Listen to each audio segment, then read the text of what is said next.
gonna work together, change feet partners up and so forth. You're gonna get an opportunity to do a couple of submissions. Today we want to work a little bit from the rear, from the back, okay?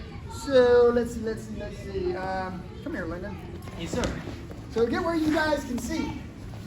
So when Lyndon is in this particular position, right, we got to make sure that he understands how vulnerable he is while we're working our technique. He should be thinking, and in some cases, practicing his own defense. We're going to focus on the offense at this point. The first place I want you to start, reach up, grab the collar, pull his arms this way. His neck goes forward, the arms go out. We call that baby arms. These feet should be in. This is the hooks. Hooks and baby arms, right? Now, I will tell you that if I look at the back of his head and he decides to throw his head back, I'm going to catch a headbutt right in the mouth, right? Let's not do that. Tuck the head in here, right? You don't need to see him, right? You should be close this way. The first technique that I want you guys to do is I want you to hold this hand and open up this uniform a little bit. Let go of this hand and feed this hand in. It has to be up by his ear. Okay, if I'm down here, it's not going to work. So left hand is going to open and right hand moves in. Once I get there, I'm going to grab the other lapel. Now watch. This hand is going to pull tight. And this hand's going to cut like a knife. Okay?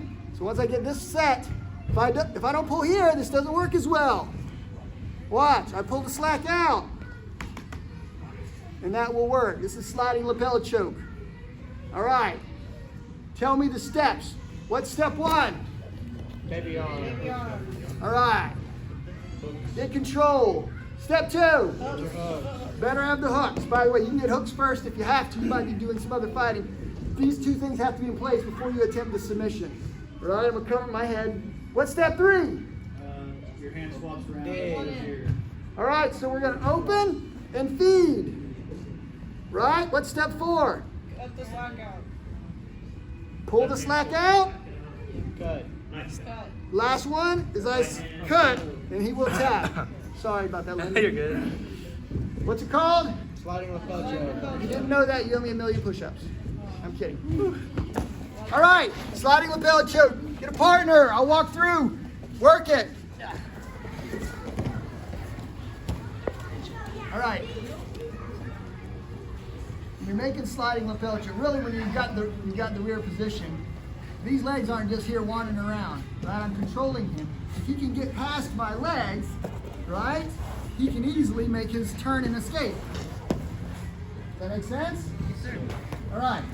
So I promise you that before anyone makes an attempt for a submission, they're going to want some sort of control from this position. Now they might dive into a different choke, right?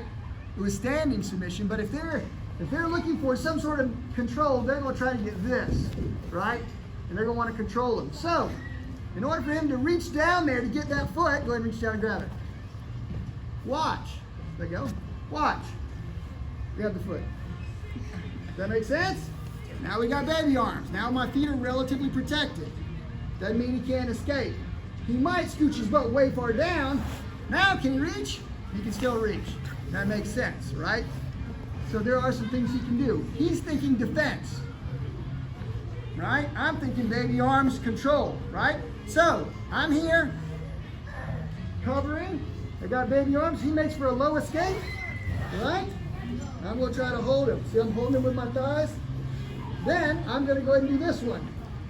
All right, now he's at the point where low escape's no longer available. He's got to defend this.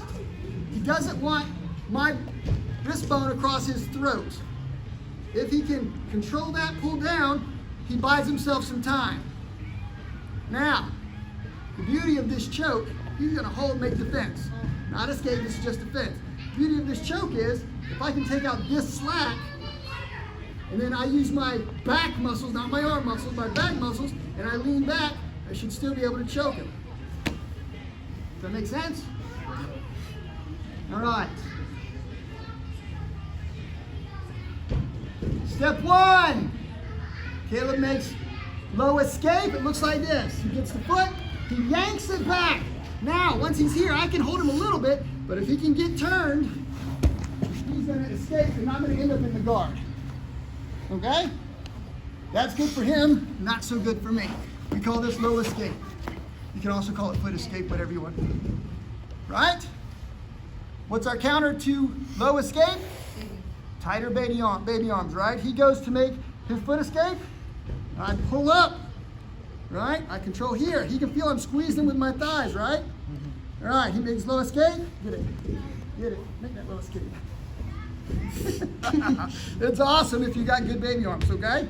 Now, what happens when I let go to make the choke? He can now get it. This has to be fast. He's got to now make a decision. Does he defend the choke or he try to make the escape? If he gets the foot and makes a quick turn, he might be able to snake out of the choke. But I'm not going to let him. Right? I'm not going to let him. Does everybody see how this is kind of a chess match? I go, he goes. I go, he goes. He makes the first move, or the second move, right? I get baby arms. I go, he tries to scooch down a little further. I control. I make my attack, he makes his defense. Okay? At this point, if I've got this tight, this is what wins it. Now watch. Defend. Don't let me do it. This is not going to be tight. Watch. You guys see how he can defend that? Now watch. This guy pulled out the slack. By the way, his ear is right there. For self-defense, you get Mike Tyson that ear. You guys with me? All right. At this point, pull all that out. Then I use not my arm. He can defend against my arm. Watch my back. Watch my back. Puff out my chest, and I start leaning back. I literally let his hands help me choke him. His hands are in the way. Thank you, sir. Good job. Who has a question on the defense for this choke? No questions. All right, get back with your partner. Let's defend it. Now, I'm not saying don't tap. I'm saying work your defense. Go. So Tance is gonna show his great amount of strength. He's a super strong dude, and I love working with him. He gets me in good control, right? Now, here's a neat thing. I know for a fact that as immortal as he might think he is, and as much as I might agree, he's got a gas tank that will go empty. So how am I going to make him burn up his hand strength while I'm trying not to completely tire myself, right? So I can't reach that foot, and he's probably not going to let me. But I can feel where he's tightening up. His hamstrings are super tight because he's pulling me in, right? And I just want to try to grab, and I just want to hold him and right here. Now he's holding all my weight and all my strength, and I'm relaxed. Sooner or later, one of us is going to get tired, right?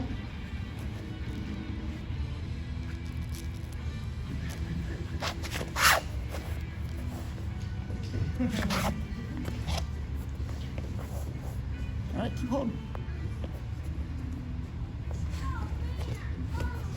Right? The bottom line, I think so. The bottom line is, super strong, by the way. What we're trying to do is minimize how much energy we're going to use. Here's what I did.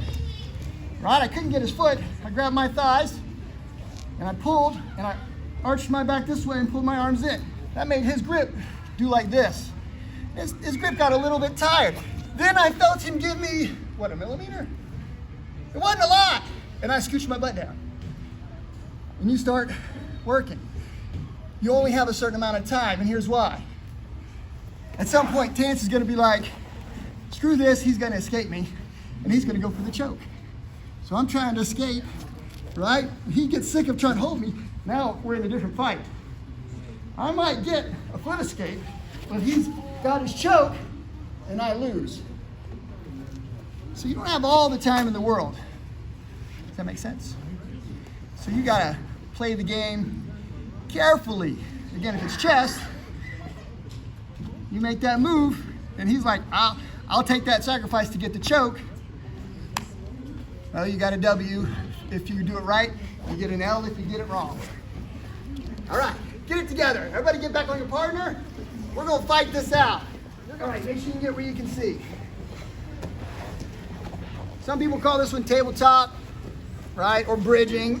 The bridging escape. Some people call this, I like this. This is low escape or foot escape. The other one is high escape. So he starts off with a good grip. He's high, he's got baby arms, right?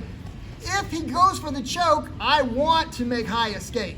This is gonna be easier if he's going for the choke. If he's still holding me, I'm probably gonna scooch down and I'm looking for the foot escape, okay? All right, so, step one, if he's not choking me, I got time, okay? He starts making his baby arms go. All right, if I can get to this foot, I want to. If he starts pulling me back and away, all I'm gonna do is I'm gonna bridge up, and whichever way my head goes, in case this way, I bridge until my head touches the mat. Now, for those of you that need to see, it's hard for him to choke from here. So he gets this arm free, he goes to make a choke. Do you see where my shoulders are not in position? He's gonna be pulling down on my chest. It's not impossible, but it's hard. All right, so I'm in this position. The thing that I wanna do now is I wanna make defense, right? If I can. And then I wanna lay on the arm. So I'm gonna use my weight to pin this arm to the ground. That arm's out of the fight. I no longer have to touch it. I get two hands on this arm. I break it away. If I can, I'll scoot out of this, and then I'm just gonna turn. And I'll be on to the top, okay? All right, let's kind of show it at a little bit better speed. All right? He grabs, let's say for example that he's going for the choke. He starts to do this. I'm gonna grab this. I don't want him to choke me. And that's probably the side I'm gonna end up going. I move back, I bridge hard, I lay on this arm, and then I start clearing it. Once I get here, two hands on one, I start breaking this apart. I gotta be able to turn, switch, move to the top. Does that make sense? All right. With your partner, I'll coach you on it. We've got time, one time to go through.